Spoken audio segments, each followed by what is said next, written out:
కేజ్రీవాల్ అరెస్టును నిరసిస్తూ ఢిల్లీలో ఆందోళనలు కొనసాగుతున్నాయి. ఆందోళన చేస్తున్న ఆప్ నేతలు కార్యకర్తలను పోలీసులు అరెస్టు చేస్తున్నారు. ఐటీఓ ఆప్ కార్యాలయం వద్ద మంత్రులను పోలీసులు అరెస్టు చేశారు. కేజ్రీవాల్ అరెస్టు చట్టవిరుద్ధమంటూ దేశవ్యాప్తంగా ఆప్ ఆందోళన నిర్వహిస్తోంది.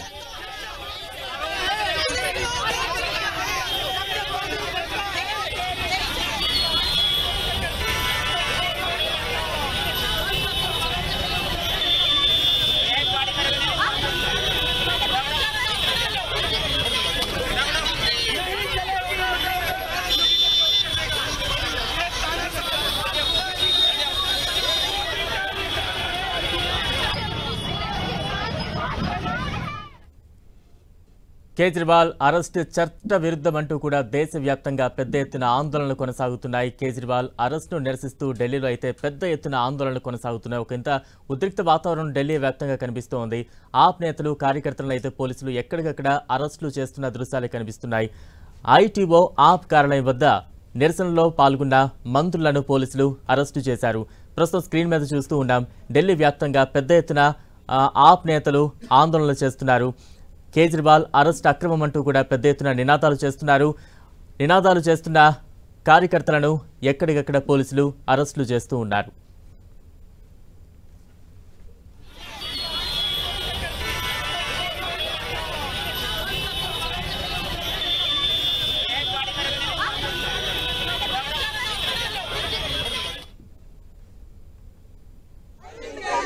गरीबों का मसीहा अरे मोदी तेरा एक ही काल मोदी तेरा एक ही काल मोदी तेरा एक ही काल मोदी तेरा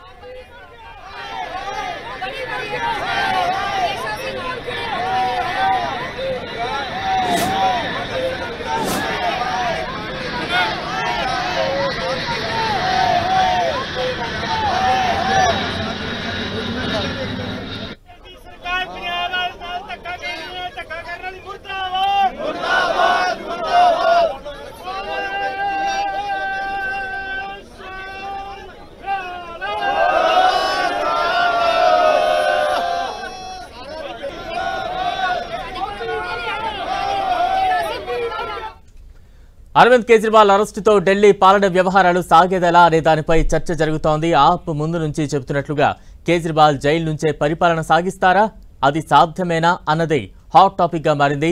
జైలు నుంచి పాలనకు నిబంధనలు ఒప్పుకోకపోతే కొత్త సీఎంను అత్యవసరంగా ఆప్ ఎంపిక చేసుకోవాల్సి ఉంటుంది. అయితే ఆప్ నేతలు మాత్రం కేసులో కేజ్రీవాల్ నిందితునిగా మాత్రమే ఉన్నారని, ఆయన దోషిగా తేలలేదు కాబట్టి జైలు నుంచి పాలన సాగించవచ్చని వాదిస్తున్నారు. కేజ్రీవాల్ సీఎంగా కొనసాగకుండా ఏ నిబంధనలు అడ్డుకోలేమంటున్నారు. ఆప్ నేతలు కేజ్రీవాలే సీఎంగా కొనసాగుతారని చెబుతున్నప్పటికీ అది రాజ్యాంగ సంక్షోభం కిందకు వస్తుందని నిపుణులు అంటున్నారు. ముఖ్యమంత్రి పదవిలో ఉండగా అరెస్టైన తొలి సీఎం అరవింద్ కేజ్రీవాలే. ఇటీవలే ఇలాగే ఈడీ నోటీసులు అందుకున్న జార్ఖండ్ మాజీ ముఖ్యమంత్రి హేమంత్ సోరెన్ను పదవికి రాజీనామా చేసిన తర్వాత ఈడీ అదుపులోకి తీసుకుంది. పసుదానా కుంభకోణం కేసులో అరెస్టైనప్పుడు లాలూ తన పదవికి రబ్రీదేవికి అప్పగించారు. ప్రస్తుతం ఢిల్లీ పరిణామాలను నిశితంగా పరిశీలిస్తున్న కేంద్ర హోంమంత్రిత్వ శాఖ అవసరమైన సమయంలో చర్యలు తీసుకుంటుందని భావిస్తారు. కేజ్రీవాల్ రాజీనామా చేయకపోతే కేంద్ర ప్రభుత్వం ఢిల్లీ ప్రభుత్వాన్ని రద్దు చేయడం లేదా కేజ్రీవాల్ను పదవి నుంచి తొలగించడం అనే రెండు ఆప్షన్లలో ఒకదాన్ని పరిశీలిస్తుందని భావిస్తున్నారు. ప్రభుత్వ అధికారుల విషయంలో ఇలాగే చేరతారని, వారు అరెస్ట్ అయిన వెంటనే పోస్టుల నుంచి తొలగిస్తారని రాజ్యాంగ నిపుణులు చెబుతున్నారు.